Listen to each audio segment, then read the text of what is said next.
Good evening, good day, everybody. Great to be back with you all. Welcome to the 77th live episode of Ask Abhijit. And today it's going to be a slightly shorter episode. I've got a bad throat, so I'm going to keep it around 60, 75 minutes. So let us see all who all is here. I can see Sagar, Aryan, Anurag, Gaurav, Ayan, Vineet, Harshada, Vihan, Kunal, Kedar, History G, Shailesh, Prabal, Sampriti, Kumwar, Samrat, Watts, Kakashi, Hatake, Tejas, Ishwar Roshan, Aman, Arora, Rakesh, Mistry, Shaurya Chauhan, Aryan, Vishal, Manoj, Dungar Singh, Parth, Ashok Kumar, Smriti, Srinivas, Ganpat Vagela, and lots of other people. Good evening, good day to all of you. Nice to be back among your midst. And let us get going. Let's get straight into the questions. With question number one, let's find where is question number one. What is question number one? The question number one is by Ayan Chakravarti. Is, or rather, was the Manusmriti modified by British people? So, you know what? I haven't studied the Manusmriti in any great detail, and whatever I've seen is small pieces here and there, snippets, all English translations. And these English translations that we have were mostly done either by British people or during the British occupation of India. And therefore, one cannot take these translations to be the authoritative versions of the Manusmriti, because we know that there's always, even if the translator has good intentions, there's always a loss in translation. See, Sanskrit is a very nuanced language. English is a one dimensional language. And when you translate things from Sanskrit to English, you're going to end up losing context and meaning. For instance, the word yagna, is translated as sacrifice in English. But in English, sacrifice means killing something. A yagna is not killing anything. But yagna is always translated as sacrifice. Similarly, these people, they translate dasa as slave, which is nonsense. Dharma as religion, which is again nonsense, and so on. So, there's going to be a lot of loss in translation, and you're going to lose the original context and meaning. And therefore, even if some translations were done with good intentions, they are going to end up misportraying, misrepresenting the actual original text. So, and in some cases, you may have genuine, deliberate distortions that are introduced into the text by the translator. So, the uh, thing I'm going to what I'm trying to say is that you cannot rely upon translations of the Manusmriti into English. What's more reliable is translations from the original Sanskrit into Indian languages. That is way more reliable, because Indian languages do preserve some significant amount of the uh, context and nuance that Sanskrit has. So, a better way to study the Manusmriti would be to look at the Indian language translations, either into Hindi or some other Indian language. The best way to study the Manusmriti is to look at the original Sanskrit text, in case you have an understanding and knowledge of Sanskrit. So that's what I can say.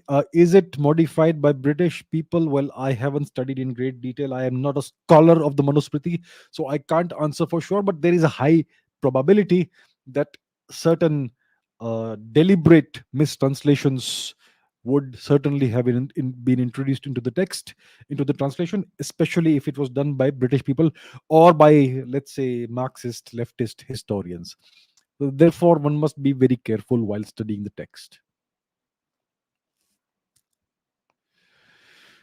Yogesh says, why Steve Jobs, Mark Jacobs, and many more successful people came to India, and what did they learn? I don't know about Mark Jacobs. I'm aware of the fact that Steve Jobs did come to India. So Steve Jobs came to India, I think, in the 1970s, early 1970s, and he came with the purpose of seeking spiritual enlightenment. That's why he came to India. So he was a spiritually inclined person, and he was also dabbling in various psychedelic drugs, LSD, etc., when he was a student in the US.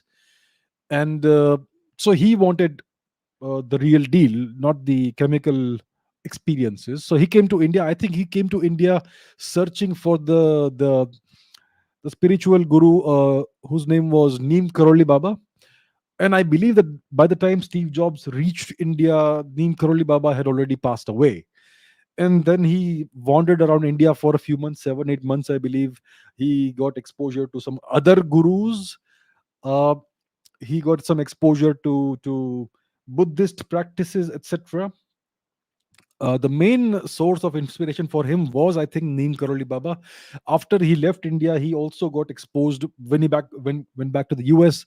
He got exposed to Dhyana meditation, or which is nowadays known as Zen meditation. So all of these influences, all dharmic influences, they formed the core of his spiritual outlook for the rest of his life. And so that's what I can say. I am sure many other people also from the West came to India for such purposes. The Beatles are a good example. The English rock folk band, the Beatles, they came to India. I am not sure if they were looking for spiritual enlightenment. I think they were looking for inspiration from Indian music. They were aware of the fact that Indian music is way more advanced than Western music. When I say Indian music, I mean Indian classical music. So they came to India. They met the sitar practitioner, Pandit Ravi Shankar. So I think George Harrison, their lead guitarist, learned how to play the sitar from Ravi Shankar. They had a good lifelong friendship and so on. So yes, many of these people from the West, they came to India in order to attain some extra spiritual uh, heights, or to gain some kind of knowledge which was not found in the West, and so on. And they all went back sufficiently enriched culturally and spiritually, going back from India, right? And when it comes to Steve Jobs, it kind of influenced him very deeply, the entire Indian dharmic experience. When he was diagnosed, I mean, after he left India, he became a vegetarian, I believe, vegetarian, I think vegan. Yes, and I think he was a vegan for the rest of his life. He is officially described in his biography as a Buddhist, but well, most of his experiences and influences were Hindu. But of course, for the sake of general palatability, they will package it as being Buddhist influences. Buddhism is essentially Hinduism repackaged for Western consumer audiences, because Hinduism is too deep, too esoteric, too confusing for these small minds. So they repackage it as Buddhism. So Steve Jobs remained a vegetarian for the rest of his life, and when he was diagnosed with cancer, he tried to have himself treated through in alternative medicine. I don't know whether it was Ayurveda or something else. He tried to change his diet to kill the cancer and all that. So I think he took that too far. If he had not done all those strange things, he may have survived longer, or maybe even have beaten cancer, perhaps. But he was so convinced about the power of what he had learned in India that he wanted to apply that even to curing cancer. Unfortunately, it did not work. He was a really intelligent person, and yet he ended up making such a silly mistake. Anyhow, so that's the reason why these people came to India, and that's what they learned, I suppose. Right, let's take the next question. One second, where's the next question? Here's the next question. Okay, Sunny says, my question is, the founder of the Gupta dynasty was Shri Gupta, but why does all the credit go to Chandragupta the first, and what was the role of Ghatotkaч in the Gupta dynasty? Can you please explain? Okay, good question. So the Gupta Empire, the Gupta dynasty, it was in power in India for about nearly 3 centuries. All right, and the founder of the Gupta dynasty is a king, was a king called Shri Gupta, who lived in the late 3rd century AD.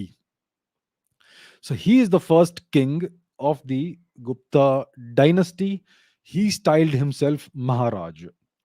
His son's name was Ghatotkach, and he lived in the late 3rd century until about 319, 320 AD. So that's about maybe 20, 30 years that he was in power. Again, uh, he styled himself Maharaj. So these guys, they had a small kingdom. Shri Gupta and his son Ghatotkacha, they both had a small kingdom in kind of in the region of Magad, right, in northern India, to the eastern part of India. Now, the son of Ghatotkacha happened to be Chandragupta the first. Now, Chandragupta the first expanded his kingdom significantly, and he did not style himself Maharaj. He styled himself Maharaja Dhiraj, which means emperor, not merely a king. He was an emperor. He defeated lots of other kings in a very short period of time. He expanded his empire, his kingdom significantly, and it became so big that he started calling himself the king of kings, emperor, Maharaja Dhiraj.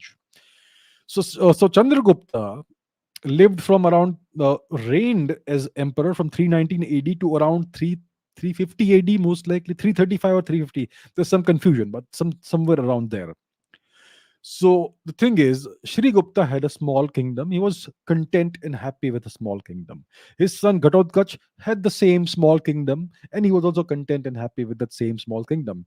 Chandragupta the first, the grandson of Shri Gupta, he was not content with a small kingdom. He expanded in all directions, and he became a genuine emperor. He transformed his ancestral little kingdom into a proper empire. And therefore, we give credit to Chandragupta. Why should we give credit to Shri Gupta? He was the founder of the dynasty, but he did not do anything significant. He had no significant achievements.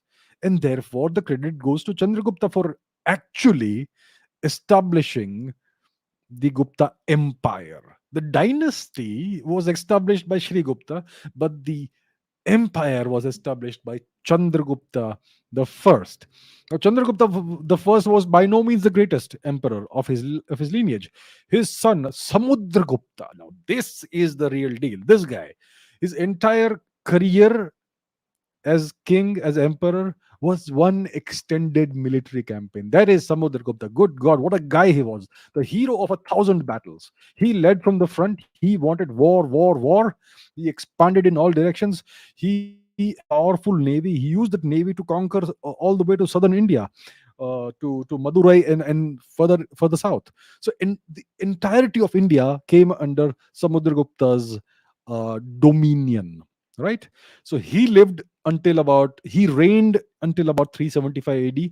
His son Chandragupta the first expanded even further. He conquered Gandhar. He conquered Bahalik, Balk. Right. He conquered all the whoever was ruling there. Everybody trembled at the mere sound of his name. He kicked out the Scythians from Gujarat, the Mahakshatrapas, and so on. So so Chandragupta the second was also great. His son Kumaragupta did not expand the empire further, but he ruled it very steadily and very ably. So, that is Kumaragupta the first, and Kumar Gupta's son was Skandagupta the Great, the last great Gupta emperor who repulsed wave after wave after wave of Hunnic invasion in India. He swore an oath that he would not sleep on a bed and he would not eat from a plate as long as the Huns were trying to invade India. I will sleep on the floor and I will eat from a leaf as long as there is a threat to my country. And he spent his whole life fighting off the Huns, and he succeeded. So as you can see, the deeds of Chandragupta the first, Samudragupta, Chandragupta the second, Kumaragupta the first, and Skandagupta are immense compared to the deeds of Shri Gupta and Ghatotkacha, whose deeds actually pale in comparison with their extraordinarily illustrious descendants. And therefore, all the credit goes to them and not to Shri Gupta and to Ghatotkacha, who happen to be the first two kings of the dynasty, but not emperors by any means, right? So I hope that answers your question.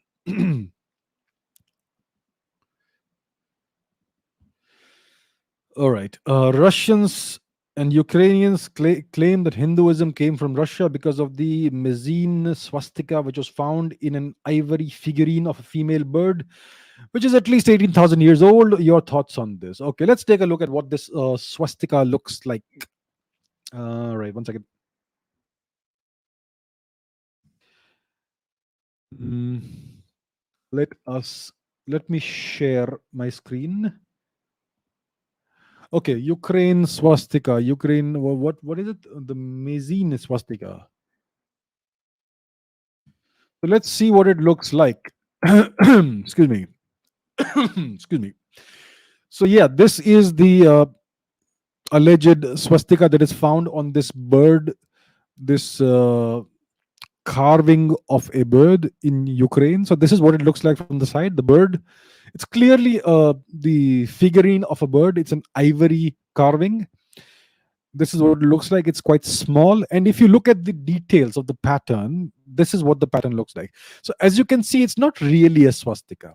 It's not really a swastika. It's some kind of geometric whirls that you could interpret from some angles as something that kind of somewhat resembles a swastika. It is not a proper swastika. It is not a real swastika. It is something that is reminiscent in some ways of the shape of the swastika. And as you can see, the mezine carving is not a swastika. That's what it says, this article. So, so it is completely incorrect to claim on the basis of this particular figurine that the swastika originates in Ukraine or in Russia, and therefore Hinduism came from this region. First of all, I have never made the claim that the swastika is something that emerged out of Hinduism. That is not the case. Excuse me. The swastika is a universal symbol of auspiciousness that seems to have emerged in multiple parts of the world, apparently simultaneously. It seems to have emerged more than 10,000 years ago. Right. Uh, Today, if you look at the prevalence of the swastika today, you will find it is prevalent only mostly in the dharmic world, which is India, the various Buddhist nations of Southeast Asia, Hindu Buddhist nations of Southeast Asia, China, Tibet, Indonesia, Burma, Thailand, etc., right? Laos, Vietnam, and so on. Also in Korea, also in Japan, and in Mongolia as well. In Japan, even today, if you go to Google Maps, you will find that temples, Shinto and Buddhist temples, are marked with swastikas. So that's where the swastika is prevalent today, and therefore it is. Some people kind of make the claim that it originated in Hinduism or in the dharmic religions, dharmic culture, which is not the case. You will find swastikas even in Africa. You will find swastika motifs even in North America and South America among the indigenous peoples of America in their artwork, even in their ancient stone carvings and all, so on like that. So it appears that this symbol of auspiciousness was universally prevalent across the planet, and it emerged apparently simultaneously a very long time ago, right? And this bird that they talk about, this mezine bird swastika carving thing, it's not 18,000 years old. It's about, I don't know, 14, 15,000 years old. Roughly, I'm saying, give or take a couple of thousand years, maybe here and there. So, and therefore, this does not constitute any kind of proof that Hinduism came from outside of India, right? Because the swastika is not exclusive to Hinduism. It was prevalent in many cultures, many cultures in the past, yeah, among the Romans, among the Crete, people of Crete, among the Minoans, among the ancient Greeks. You find swastikas in the ancient city of Hisarlik, Ilion, Troy, in the ruins of Troy, and in so many other places, right? So it is not something that's exclusive to Hinduism, and therefore, if you find a ancient swastika somewhere else, it doesn't mean Hinduism came from there. There's no correlation, and it's very interesting to speculate as to how did this geometrical figure, the swastika, become so prevalent globally and become a universal symbol of auspiciousness. That may have something to do with an ancient astronomical event. It's something that we can discuss separately. But I hope this answers the question. Karthik says recently a report came from the government that the reason for the CDS helicopter crash is bad weather. What are your views on it? See, I had answered a question about the helicopter crash of General Bipin Singh Rawat, and I had said that an investigation will be done, a very thorough investigation will be done. The the cause of the air crash will be ascertained, but it will not be communicated to the people. See, the thing is this: India is a nation that has lots of enemies. We know that. We have enemies beyond our borders, but the bigger problem is we have lots of way more enemies within our own borders. People who do not consider themselves Indians, people who hate their own country, and people who work for certain external forces. And such people are even in positions of great power. I'm not pointing fingers at anybody in particular, but this is indeed the case. So if you make the real uh, results of your investigation public, then your enemies will come to know what you have found, and therefore it doesn't make sense to do that. So I had said that they will find the real cause, but they will communicate something not very specific to the public. Something like it was either the best thing to say is bad weather contributed to the crash. So we have to take this with in under advisement. We have to take this with a grain of salt. It does not make any sense for the armed forces and the government to reveal the real cause of the crash to our enemies. We don't want them to know what we know, and therefore it is it is expected. I was not surprised at all when this statement was made that the crash was caused by bad weather. The actual cause of the crash is, in my opinion, something else. I don't have the answer. I don't have inside information, but I am certain that bad weather is not the cause of the crash. This helicopter is built to withstand any kind of bad weather. It's a military helicopter. It's one of the top of the shelf military helicopters. It can take RPG fire, rocket propelled grenade fire. So what about a little bit of bad weather? Come on. So I think there's something else that happened, and um, so the government by now knows what really happened. The army by now knows what really happened. The intelligence apparatus of the country knows what's happened, and I hope that whoever has done this will be dealt with, and will be and justice will be meted out to whoever has done this, whoever the powers are, because it's not the first time something like this has happened in India.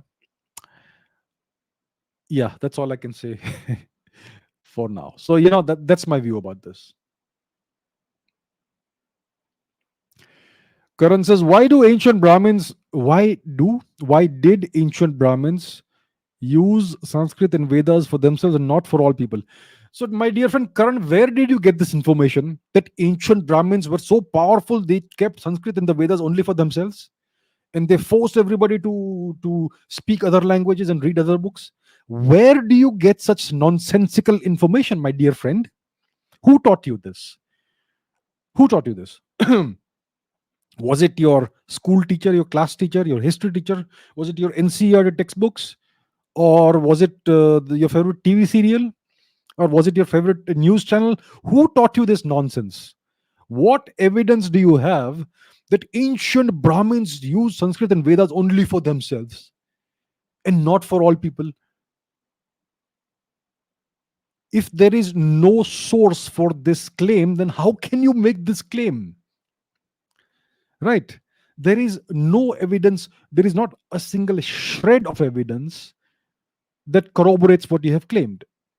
And this is something I see all the time. Brahmins are evil. Brahmins did this. Brahmins did that. In the ancient days, who wielded the power? Do you know where power comes from? Mao Zedong said power comes from the barrel of a gun. In ancient times, there were no guns, but there was the blade of a sword. So the power in the ancient days came from the blade of the sword. And who wielded the swords? Was it the Brahmins who wielded the swords? No, it was not the Brahmins who wielded the swords. It was the Kshatriyas who wielded the swords. They are the guys who had the power, not the Brahmins. The Brahmins were powerless. They were mere advisors. They could be overruled any time if the Kshatriyas so wished. But India's society was harmonious. It was a very well functioning society for thousands of years.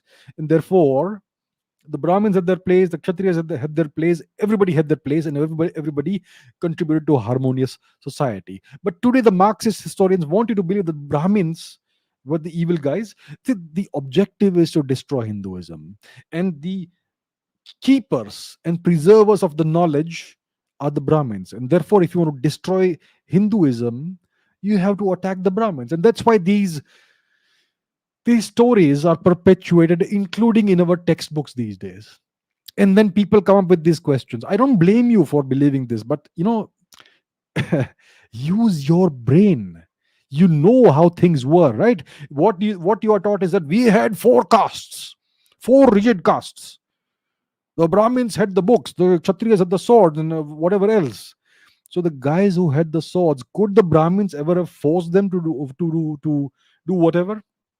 If the Kshatriyas wanted to study Sanskrit and the Vedas, could the Brahmins have prevented them? But no, our brains have been switched off. We just don't think anymore. Ah.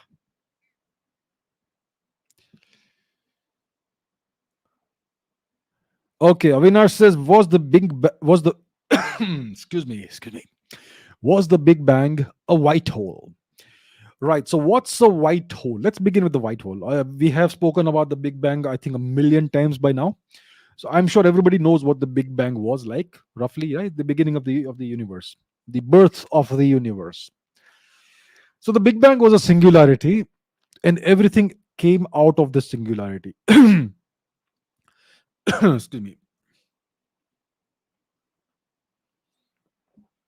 So, the entire universe that we perceive around us, it was all within the singularity. And then the singularity expanded, space-time expansion. It was not an explosion, it was an expansion, and that is the Big Bang. It's called the Big Bang. The name is misleading. Now, what's a white hole? A white hole is the exact opposite of a black hole. So let's say you have a black hole sitting here, right? A good nice black hole sitting here in space, and any object in its vicinity is going to be attracted towards it by the force of gravity, because a black hole has a very powerful gravitational pull, and if you're close enough, then you're going to be sucked into it eventually. So in the future, anything that's near the black hole is going to end up inside the black hole. Now, a white hole is a certain set of solutions of the Einstein equations, which are the exact opposite of a black hole. So if you look at if you look at time flowing near a black hole, and if you take a video, let's say, you will see that slowly everything goes towards the black hole and is eventually sucked into it, right? If you do the same thing with the white hole, you will see time flowing in reverse. Essentially, everything is being pushed out from the white hole. A white hole is something that spews things outward, not inward like a black hole. So it's like the mirror opposite of a black hole. So that's what it is. And the thing about a white hole is that it expels matter into space time, right? Into space. So whatever is being ejected from a white hole, it goes into space. But in the case of the Big Bang, there was nothing outside the singularity. When the singularity expanded, that's what gave rise to space time. So that is the key difference between a white hole and the Big Bang. It sounds like a white hole, but a white hole is inside space time. But black hole, but the singularity of the Big Bang itself contained all of the space time that we see around us in the observable universe. So a white hole so the Big Bang was not a white hole. It was not. It was something completely different. To understand what it is, you need to look at the standard model, and standard model cosmology. So in short, the Big Bang was not a white hole.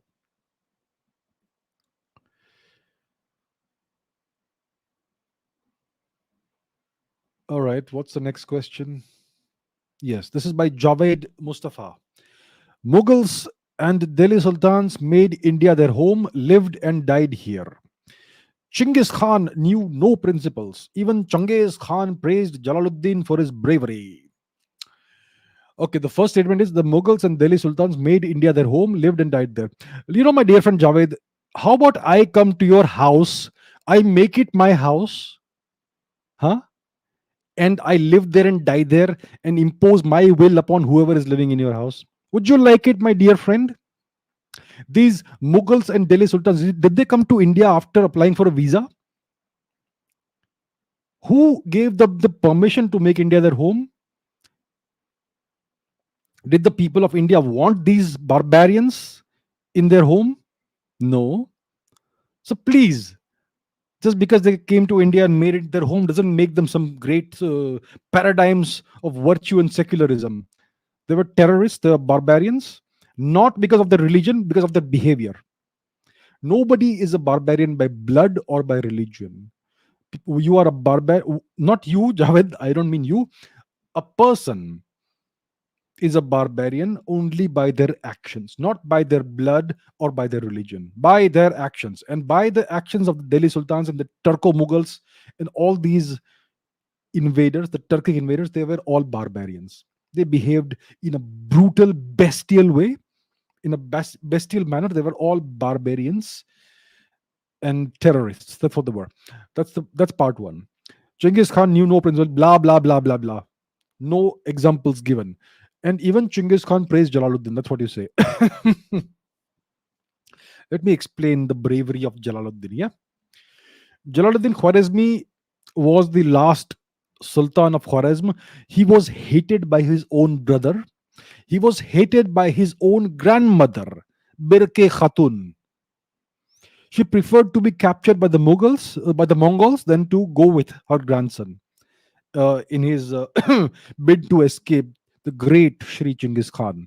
So this coward Jalaluddin, he left his grandmother behind. He took some of his close relatives and their wives and all the women folk and whatever was left of his army, and he tried to escape to India. He made it to India. He crossed the Hindu Kush, came into Afghanistan, Gandhar, which was then India, and he went further south into Punjab, and that's where he was. That's where Genghis Khan caught up with him on the banks of the Sindhu River. That's where the great, not great, the battle of the Indus happened 800 years ago, 800 years and some months ago, in the year 1221, in the winter of 1221. And Jalaluddin's army was totally annihilated. And you know what Jalaluddin did? The great, brave Jalaluddin, what he did? He left his wives, concubines, and family behind, and he crossed the river and escaped with his life. Do you think Genghis Khan would praise him for this bravery? For leaving his women folk and family behind to be enslaved by the Mongols? Do you really think Genghis Khan would have praised Jalaluddin for that act of cowardice? Come on. I just don't get it why these people want to portray Jalaluddin as a great, brave paradigm of courage and bravery. In this story, there is this persistent story that Genghis Khan praised Jalaluddin and said that every father should have a son like this. You know where the story comes from? It comes from the Islamic historian Juwayni. Juwayni was a Persian historian. I believe it was Juwayni who came up with this fictitious story, and Juwayni was not even present there during the battle of the Indus. He wasn't even there. You know, there is not a single authentic quote of Genghis Khan that has survived until today. There are many apocryphal tales about Genghis Khan said this and Genghis Khan said that. The only true record of his life that is reliable is the secret history of the Mongols, which does not contain a single quote from Genghis Khan. Everything else is hearsay. You know what they say in Hindi? Kahi suni batein.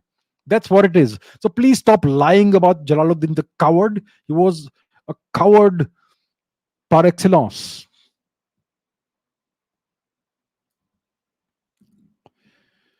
Okay, this is by Andre from Canada. You okay? What's the question? You have made a case that Genghis Khan had principles, but did he hold his sons to those same principles? He certainly would have had the power to do so, but did he? If he did not, then I would suggest that those principles were not really principles. All right. uh, Fair point. So we know that Chinggis Khan treated his sons no different from any other soldier in his army. Uh, of course, they were all princes and they were all destined to have kingdoms of their own.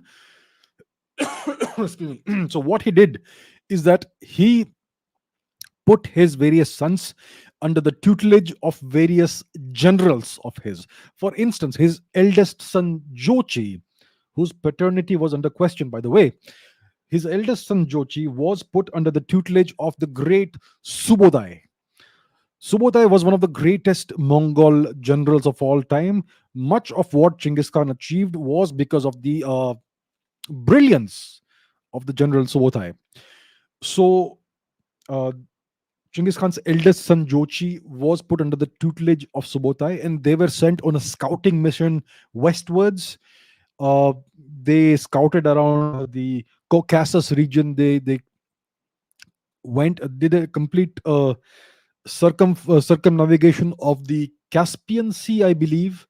They even scouted in parts of Russia and so on. There were battles and skirmishes, but this was not a mission of conquest. It was a mission of scouting to see what else is out there that we don't know about. And Jochi participated in this, and various other sons of Chinggis participated in various military campaigns under the tutelage of various generals and various armed divisions of the Mongol army. So Chinggis Khan did put all of his sons in harm's way. It was for them to survive or not. If they survived, then they were worthy of being khans in their own right when the time came. And of course, they would have to obey all the rules that every Mongol soldier had to obey. There was no exception made for Chinggis Khan's sons. So I would say that he held his sons to the same principle that every other Mongol soldier was held, and to his own principles. Now, after he died, things changed, right? After Chinggis Khan died, his son Ogodai Khan became the overall great Khan or Khagan of the Mongols, and various other sons of his were given big parcels of land in the four corners of the Mongol Empire, and then they went their own way.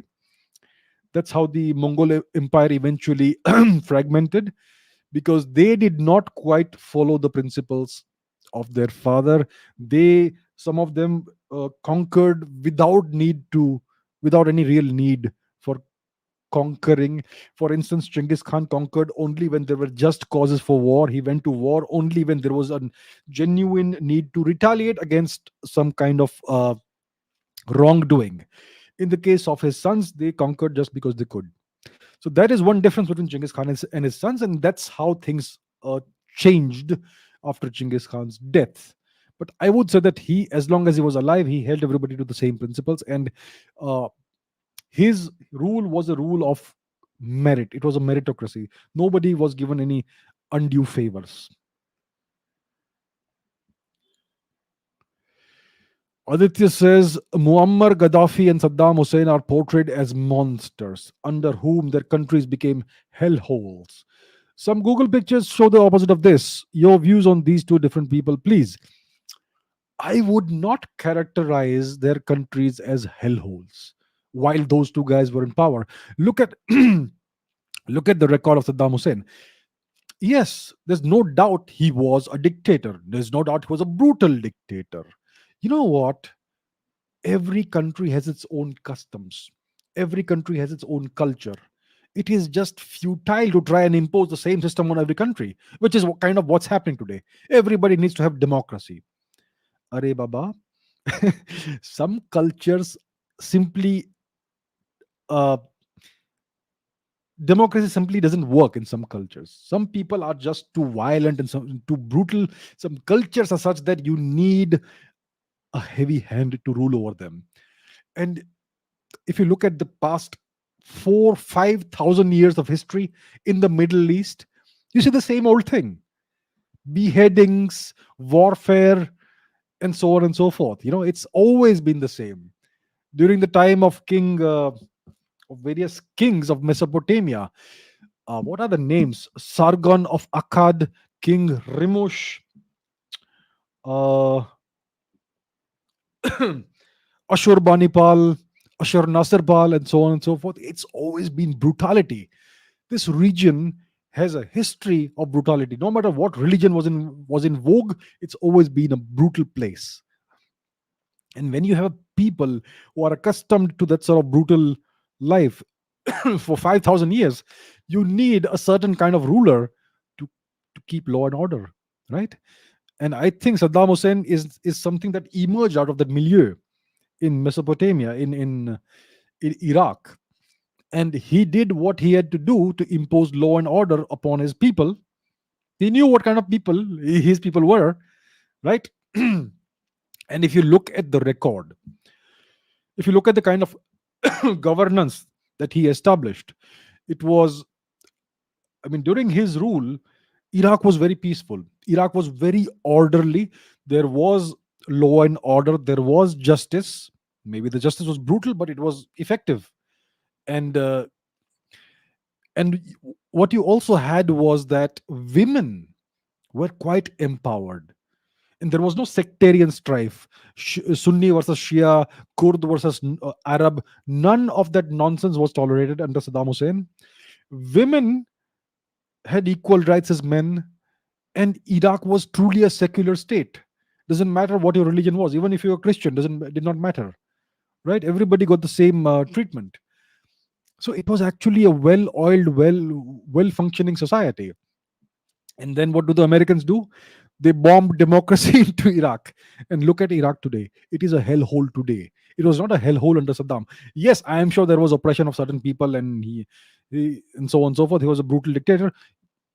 That's just how it is. That's how it has always been in the Middle East. You think the Arab states are different? The Arab countries, do you think they are different? Do you think Iran is different? Come on. So that's how it was. And similarly for Libya, Muammar Gaddafi, the Americans have always portrayed him as a monster, and eventually they got to him. They had him bumped off in the most atrocious way imaginable. Whatever, you live by the sword, you die by the sword. That's how it goes.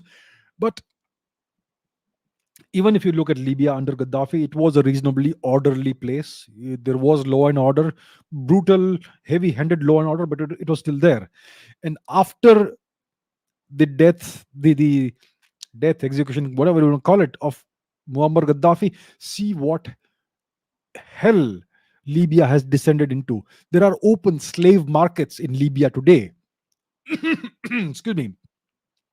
Slave markets, human smuggling, what not. There's no actual government, there's no law and order. Today, it's a hellhole. But apparently, they have elections there. Yes, democracy wins. Excuse me. So that's the truth. Every country doesn't need democracy. Every country has its own customs, and it's just wrong to try to impose Western values and Western ways of doing things on countries that, well, don't need that. Susovan Pratihar says, as a quantum physicist, what's your opinion on how homeopathic medicines work? Okay, here we go. Lots of people are going to hate me now. I think homeopathy is a joke. First of all, there is a distinction between homeopathy and Ayurveda.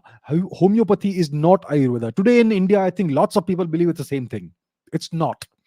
Homeopathy is something that emerged out of 19th or 18th century Germany, I think. I think it came from Europe, most likely in Germany, most likely in the 19th century. Some stupid pseudo-scientific concepts.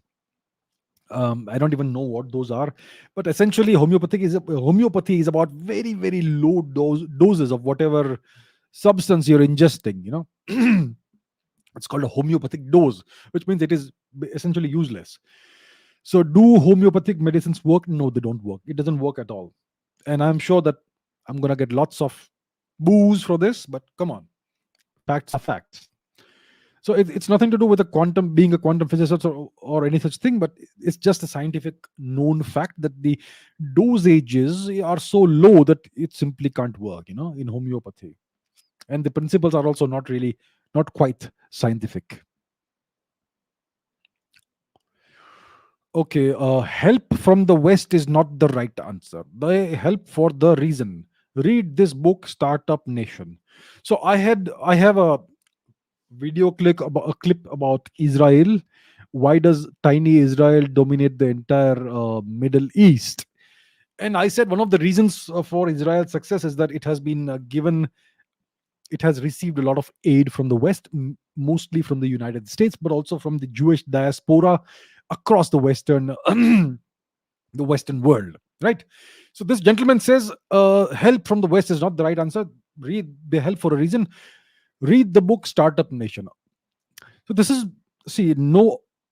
I'm not trying to make fun of this gentleman, but this is an example of too little knowledge and thinking you know everything.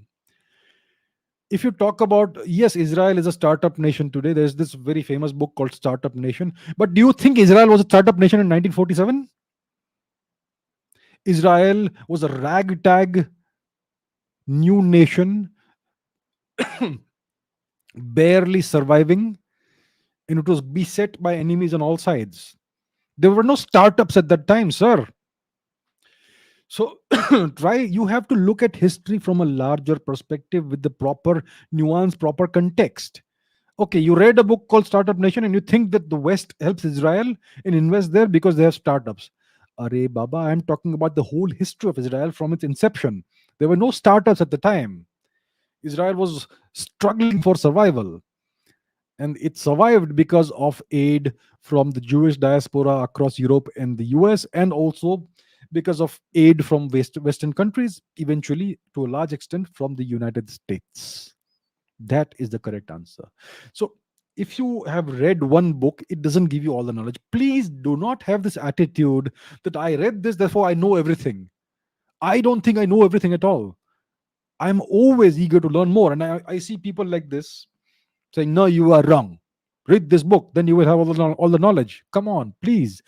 Please don't have this sort of attitude. It's going to hurt you in the long run. Whoa, long question. My name is Fatima. I'm from Kerala. I have a request. Can you please make a video about Chembakaraman Pillai, the forgotten freedom fighter who first used the slogan Jai Hind? He asked help from the Imperial Germany. And later in 1934, he was assassinated by Hitler's Nazi police. He asked aid from the German Empire. He was involved in bombarding British ships at Madras port, etc., etc., etc. All that. All right. So, who was Chembakaraman Pillai? He was a freedom fighter. He was a member of the provincial government in 1919 or thereabouts. So, this government was set up in Kabul, was it? In Afghanistan, certainly, with the help of the Germans. He was part of a group of freedom fighters in Berlin, I believe, at some point in time.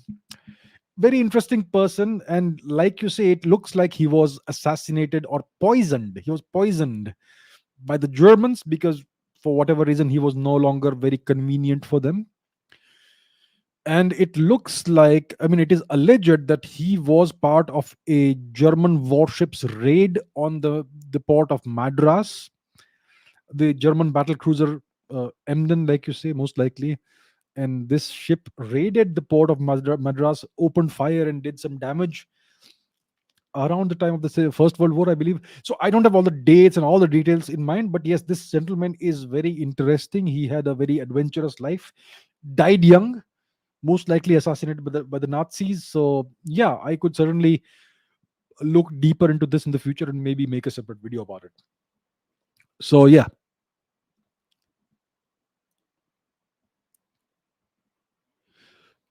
Animish says, do you think authors and researchers today have more access and freedom to study and write about history than in the Gandhi-Nehruvian era? Oh, for sure. For sure. First of all, we did not have the internet in those days. And there were so many academic restrictions and government restrictions on people. Um, you were not allowed to do certain kinds of research if you were a professor, and if you had the wrong kinds of inclinations, you would be marginalized or you would lose your job and that sort of thing. There would be all kinds of harassment. This is a story that has happened over and over again in the Indian academia. Even if you manage to write a book, you would find no publishers. So that's something that was very much common in the Gandhi-Nehruvian and overall Congress regime era. I think the situation has changed only after 2014, more or less. That people have been able to speak openly about a variety of things. So yes, I agree. There's more freedom now, and we should cherish that freedom. Okay, Wisdom Bro says, apart from its geographical location, why does every country pay attention to Djibouti these days? Well, to explain, I will obviously have to go to the map, right? So let us pull up a map, the map. Excuse me. So this is the world, and let's go to Djibouti. So where is Djibouti? It's right here. See, if you see my mouse pointer, I'm pointing at India. Now, if you go west, southwest from Mumbai, let's say, across the so-called Arabian Sea, you come to the Gulf of Aden here. If you go further west, you come to Djibouti. This little tiny country here is called Djibouti. Now, why is this country? Why is there, like you say, attention to this place? So, first of all, you have the Bab al Mandeb here. For instance, let me show you what it is. So, if you look at this narrow strait here, this is called the Bab al Mandab Strait, and this is the most likely location across which the last great out of Africa migration happened. The last great migration of Homo sapiens about 75,000 years ago most likely happened from here. So that is the migration that gave rise to the human population which exists out of Africa today. And this migration is believed to have happened about 75,000 years before today from here. So that is one reason why Djibouti is interesting for many people, especially for historians, geneticists, anthropologists, and so on. The second reason, the more pertinent reason why Djibouti is so interesting. Let us go into it, right? So let's find the satellite image. Excuse me. Let's go deeper into Djibouti city. So here you have the Djibouti Ambuli International Airport. It's just an international airport, but not quite. Let's go deeper into this place. So if you look at the aircraft here, there is something. There is something called Camp Lemonnier here, which is a U.S. military base. If you look at the aircraft sitting on this tarmac, these are American military aircraft, as you can see. Let's see some more aircraft. Let's see what else do we have. There have to be more. Check this out. Again, American military aircraft sitting there. Do we have any more?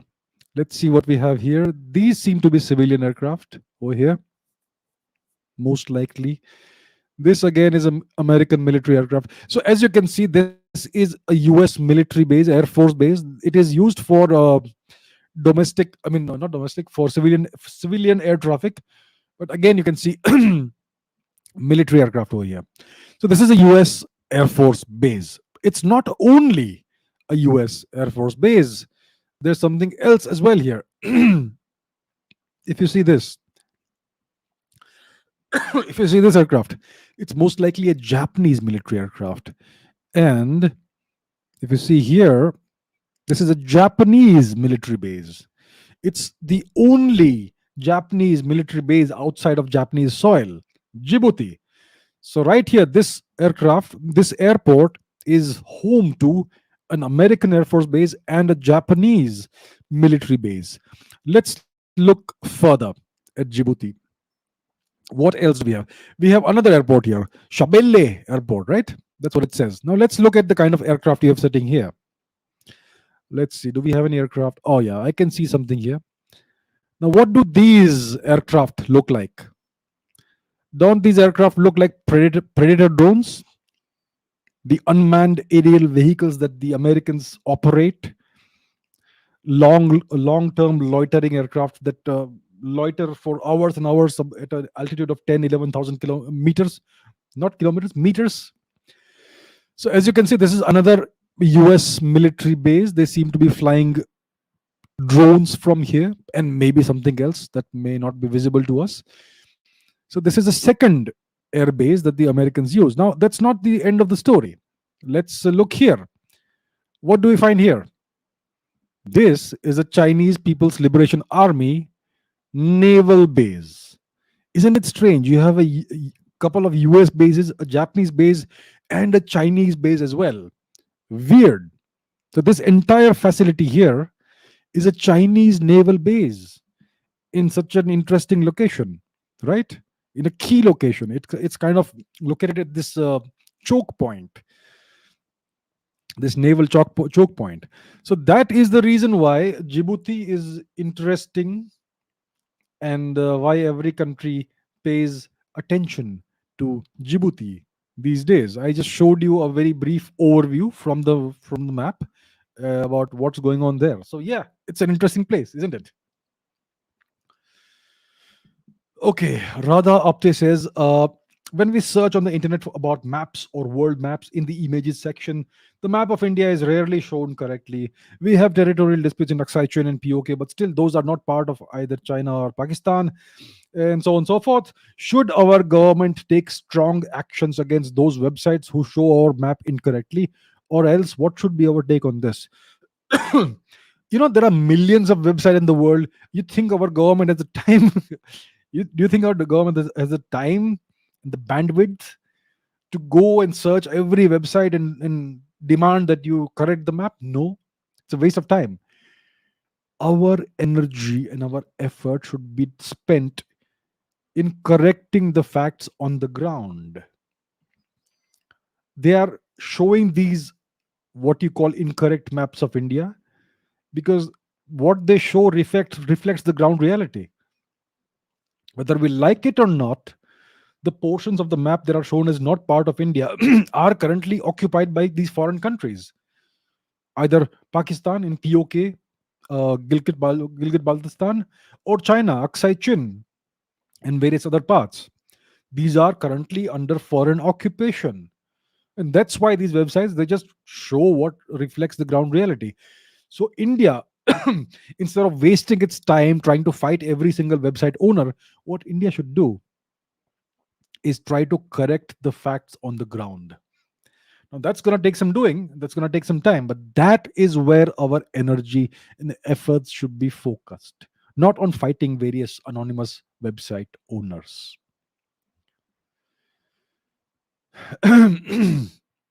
Karthik says, can you please tell us about the Silurian hypothesis? Right, the Silurian hypothesis. Excuse me, one second. So imagine you're living in a house on rent. Lots of people live on rent, right? So when you live in a house on rent, and it's not a brand new house, then it means that before you lived there, some other people lived there, and these people you will most likely never know who they were. And sometimes it may be so that such people lived there for like 2-3 decades, and the house was theirs, and now you're occupying that. It's possible, right? Similarly, isn't it possible that the planet we live on, the planet we live in, was long ago occupied by some other civilization? Not aliens, but a civilization that emerged on our own planet, maybe a few 100 million years before today. They emerged, they lived for a long time, and then for whatever reason, they disappeared. Now, we know for a fact that tectonic activity is such that it kind of erases all traces of what happened on the surface every few 100 million years, uh, or even every few million years. So, for instance, we don't find traces of dinosaurs on the surface mostly, except in very select locations that are exposed to the air. But typically, you have to dig for dinosaur fossils, right? And the dinosaurs died out about 65 million years before today. Now, imagine if a intelligent species or civilization existed on the planet a billion years before today. Would we find any trace of that? No, because tectonic activity would have ensured that everything would have gone underground long, long, long ago, under the oceans, under the ground, and we may never ever be able to find traces of that.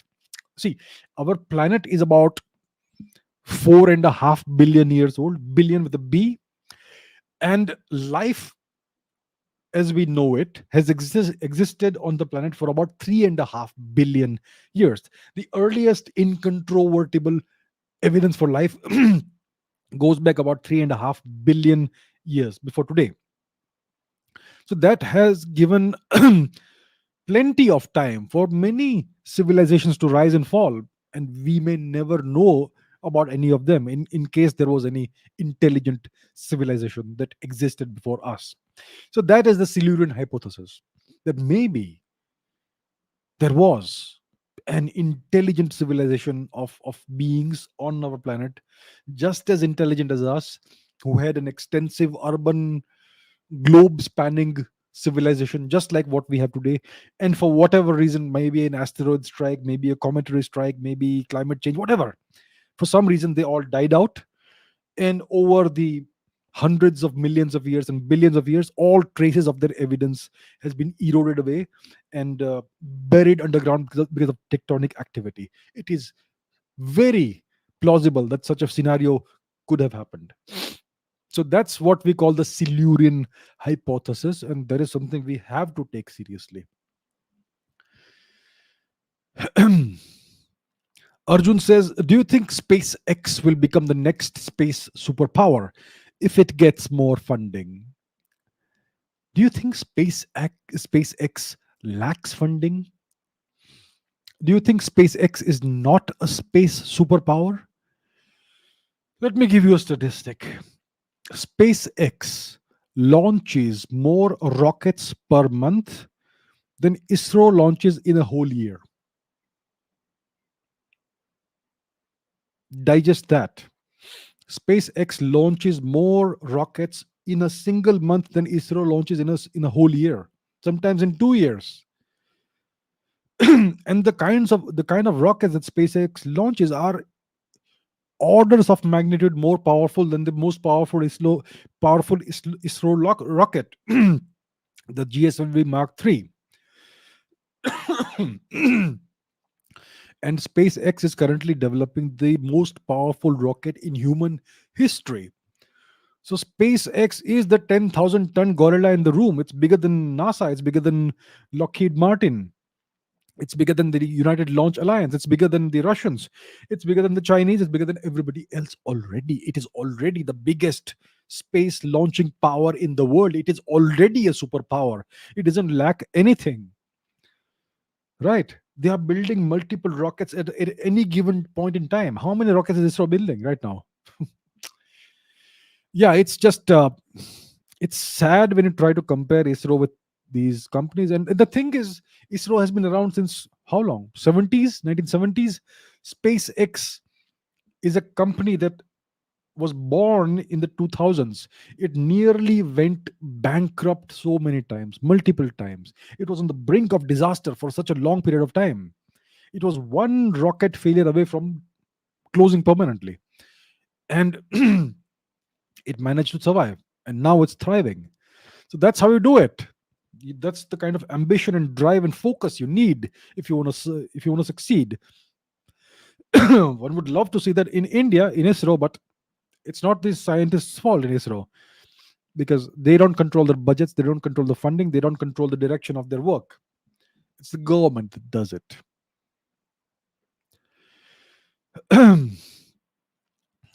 Okay, next question. Priyanka says, what's your opinion on the latest cryptocurrency craze? Will it be good or bad for the future? How will the world change? Will it get rid of banks as middlemen? Will it control inflation globally? Please share your opinion. So it's too early to tell, but from the reactions of various governments who are trying to regulate the cryptocurrency, the entire paradigm of cryptocurrency, you can see that governments are worried, because governments want to regulate things. They want a control. As you can see, during the pandemic, they want control. They're trying to acquire more and more control over the people, over everything in their lives. And cryptocurrency, especially the blockchain technology, is something that will take away control from the governments, because it will decentralize everything, and the banks will no longer be able to act as middlemen and rake in all the profits, right?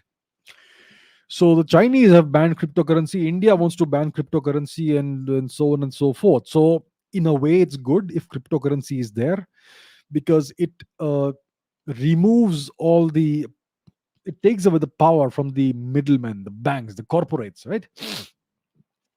It can also control inflation, but well, to some extent. So, for instance, there are multiple versions of blockchain in the market today. So, blockchain technology, I'm not going to explain what it is. It will be a whole different thing. But for instance, Bitcoin, um, it's block. See, Bitcoin has no boss.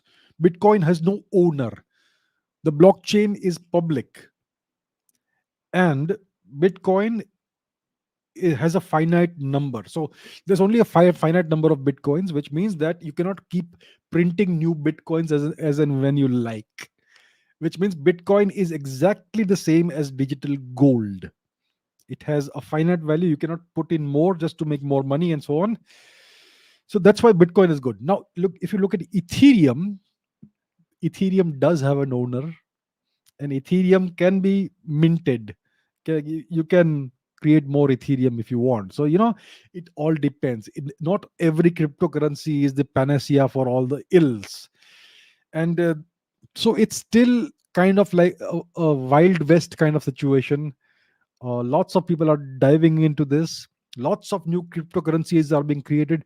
You give me two months, I could create code my own blockchain and issue my own cryptocurrency, Chavda coin. Would you like that? That sort of thing. So right now it's kind of murky and confusing, but if it is done right, then it can certainly empower lots of people. Uh, so yeah, it could possibly be good, and it could also be dangerous for governments. For instance, there are lots of uses of cryptocurrency that can help anti-national activities, terrorist activities, and so on. You know, so there are good reasons for governments to be worried, but there are also good uses of Bitcoin and also bad uses, like everything else. So that's where we are right now. I think in the future it may be regulated to a great extent, and we'll have to see.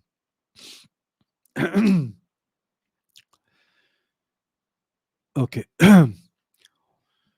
Delon de Silva says, what do you think about General Naravane's statement on Kashmir, in which he said that he's not averse to demilitarizing Siachen? Do you think it'll be a good choice to choose him as a CDS? Listen, he's not making a statement in a personal capacity. He's not a schoolboy who doesn't know what to say and what not to say, right? When he makes any statement, it's a statement on behalf of the Indian government and the Indian army. It's a statement that has been vetted already. And I think the media has kind of blown this out of proportion. Excuse me. This statement has been blown out of proportion. He is not in any way suggesting that we're going to just leave Siachen and give it over to the Pakistanis. What he actually said that is that the Indian government, Indian army is not averse to the idea of demilitarizing Siachen sometime in the future if these conditions are met. That's what he meant. And what conditions should be met? That the current demarcation boundary between the Indian uh, territory, Indian held territory, and the Pakistani held territory should be formalized in a treaty, and then both sides should withdraw, and this withdrawal should be properly monitored, and all that sort of thing. So there need to be checks and measures and all those things. In that case, we may possibly, perhaps in the future, consider demilitarizing Siachen. That's the kind of statement he made. He's not saying we're going to make it. We're going to make it happen tomorrow. He also did not say it's my personal opinion that we should leave. None of these statements is correct. But that's the way the media portrays things, right? So that's what I can say about this. Now, it has nothing to do with him being a good choice or bad choice for a CDS. That's for the government to decide. I am kind of perplexed that we still haven't chosen a CDS. Ideally, in a well-oiled machine, in a well-oiled system, when you have a CDS, you should have number two, number three, number four, at least 3 4 people waiting in line. in case any unforeseen thing happens, to immediately become the next CDS and take things forward. It's kind of surprising that the next CDS has still not been chosen, but well, let's see how that goes. Okay, let me take one more question for today. This is by Praful. You said that that electoral system slows a country down and pulls it down. So why Canada, Australia, and New Zealand are prosperous nations and are still growing in democracy? Please tell us the truth behind their systems and as well. Excuse me. See, I said an electoral system with every elections every 4 years and state elections every 1 or 2 years and all that slows down a country. I spoke about the governance of a country, not the economy of a country, right? Of course, it will have an economic impact as well. Now, so you say that Canada, Australia, New Zealand, etc., are prosperous nations. They are still doing well despite democracy. Here's a question for you, my friend. Did these countries become prosperous because of democracy? What is the source, the root of the prosperity of Canada, Australia, New Zealand, the United States? How did these nations, and UK as well, how did these nations become prosperous? Are you trying to say they became prosperous because they have democracy? No. The UK became prosperous because of its plunder of India. $45 trillion worth of plunder. That's why the UK became prosperous, because of theft, plunder. How did the US and Canada become prosperous? Well, the US is stolen territory, stolen from the natives. Canada is stolen territory, stolen from the natives. It is the Europeans, mainly the British, the English, who stole this entire continent from the natives and then plundered. It's still being plundered for resources. So that's where the immense wealth comes from.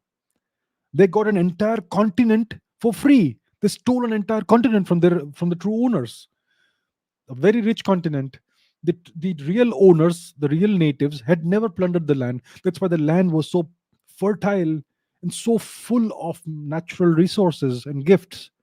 And that is the source of the prosperity of the United States and Canada. Same goes for Australia and New Zealand. These are stolen. Australia and New Zealand are also stolen lands. Australia is a stolen continent. New Zealand is a beautiful, rich, fabulously resource rich two islands that again has been stolen from the natives. That is the source of the prosperity, not your democracy. It's not democracy that has made the West prosperous. It is theft, loot, pillage, plunder that has made the West prosperous. And now democracy is slowly, uh, well, when they stole all this territory and all this wealth, they were not democratic countries. They were mostly monarchies and autocratic countries at the time. Now you have democracy, and you can see that these nations are still slowly inching towards civil war, whether you like it or not. So that is the truth behind their systems. Shall we take one more question for today? All right. um Anuj says, what are your thoughts about the LCA Tejas, its capabilities, and how it's compared to its rival, and the fuss and all that, it's not being a good fighter and its impact on the Indian aviation industry? I think this is a brilliant fighter jet. Small, lightweight fighter, very capable, fourth generation fighter. And the best thing about the LCA Tejas?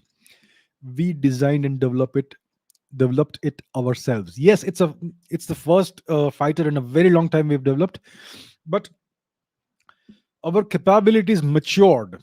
Our design and development and manufacturing capabilities matured as a result of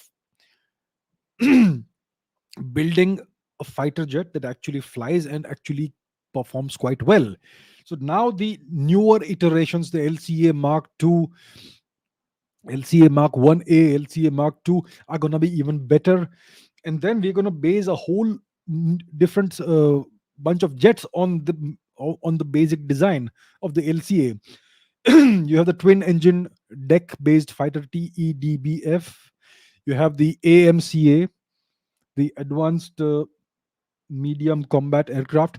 And then you have the I think there's one more fighter jet that we are uh, designing. So these are all going to benefit from all the pain and frustration that our engineers and scientists had to go through while making the Tejas top class combat worthy aircraft. So we will not have to reinvent the wheel all over again for these new aircraft. So that is the real value of the Tejas.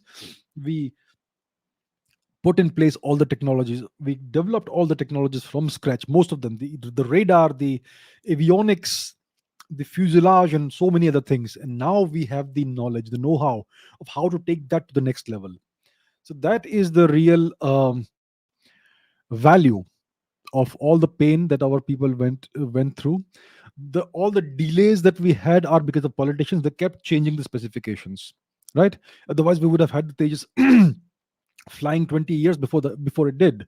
But anyhow, whatever happened happened, and now we can take the next steps in building a fifth generation aircraft, which will come up in the next 10 years or so. Okay, my dear friends, I'm gonna end this session right here. And so thank you for all the questions, and I will see you tomorrow in a live chat session. So until then, take care, and I will see you tomorrow. Thank you. Bye.